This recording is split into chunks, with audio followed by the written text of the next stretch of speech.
आगे गोस्वामी जी कहते हैं, ज्ञान गिरा गोति तज माया मन गुण पार, सोई सच्चिदानंद घन कर नर चरित उदार।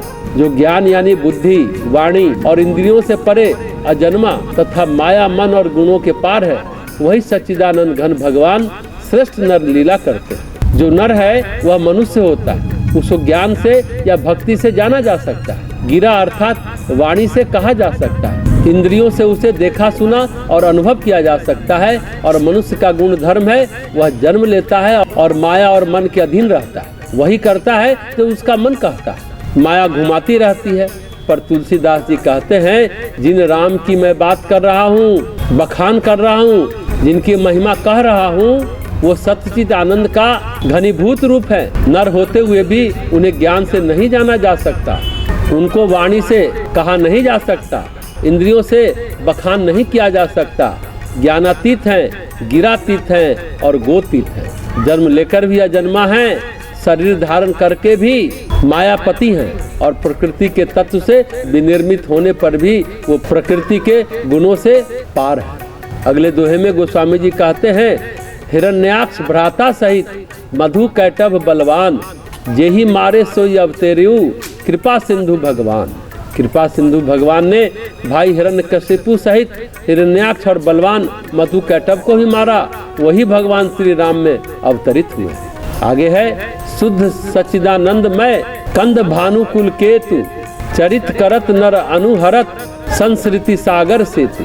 शुद्ध प्रकृतिजन त्रिगुणों से रहित मायातीत दिव्य मंगल विग्रह सच्चिदानंद कंद स्वरूप सूर्य कुल के ध्वज रूप भगवान श्री राम जी मनुष्यों के समान ऐसे चरित्र करते हैं जो संसार सागर से तारने के लिए पुल समान है। अर्थात उन चरित्रों को गाकर और सुनकर लोग भव सागर से सहजी तर जाते हैं। उनके बारे में सोचकर, उनका बखान कर प्रकृति से पार हो सकते हैं। तो ये प्रकरण श्री राम की कृपा का प्रकरण है। शास्त्र पुराण में कहा गया है, लक्ष्मी नारायण, ईश्वर और शक्ति, गौरी शंकर क्यों कहा गया है? ये संयोग प्रकृति और पुरुष का है। प्रकृति में जो वैभव है, विभूति है, जो सिद्धियां हैं, जो शक्तियां हैं, जो सामर्थ्य है, जो समृद्धि है, वो भगवान की है, परमात्मा की। परमात्मा और प्रकृति के संबंध को श्री माँ ने अच्छे से कहा है। परमात्मा प्रकृति के बिना अभिव्यक्त नहीं हो सकता और प्रकृति का अस्तित्व परमात्मा के बिना नहीं हो सकता। परमात्मा के बिना प्रकृति का अस्तित्व नहीं और प्रकृति के बिना परमात्मा की अभिव्यक्ति नहीं। ये वैभव प्रकृति का हो या पुरुष का हो, नारायण का हो या लक्ष्मी का हो, दो हैं। इसलिए गोस्वामी जी कहते हैं, जैसे वाणी और अर्थ है, हम शब्द उच्चारण करते हैं, उसी में उसका अर्थ निहित होता है। जल और तरंग, नदी का प्रवाह है, उसमें तरंगे उठ रही है, दोनों अलग अलग नहीं है, एक ही है। इसलिए उमा शंकर हो, विष्णु लक्ष्मी हो, सब एक ही है। गोस्वामी जी कहते हैं, जब राम जी के बिना थे, घर घर मांग कर खाते थे, उनकी कृपा हुई तो राजा भी पैर पूजने लगे। जीवन जो है प्रकृति और पुरुष का मिलन है। शरीर प्रकृति के तत्वों से मिलकर बना है और आत्मा परमात्मा का अंश है।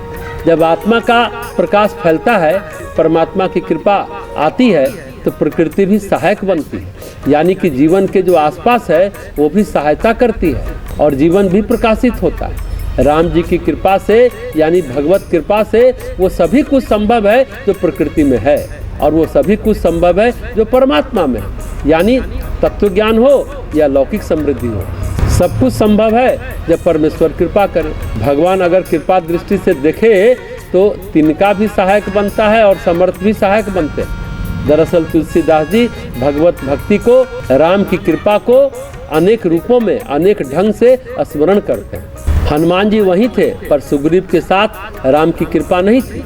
राम जी की कृपा होने पर उसे पूरा का पूरा किष्किंधा का राज्य मिल गया। भगवत कृपा से निर्बल भी बलवान हो जाता है। तिनके में भी वह बल आता है कि वह पहाड़ तोड़ सके। हमारे और भगवान के बीच में जो अवरोध है वह केवल अहंकार है। इस अहंकार को हटाने पर भगवत कृपा बहने लगती है। जैसे नल से पानी आता है, लेकिन अगर नल जाम रहता है, अवरोध रहता है नल में, तो पानी नहीं आता है। इस अवरोध को हटा दें, कचरे को निकाल दें, तो पानी की धार बरसने लगती है।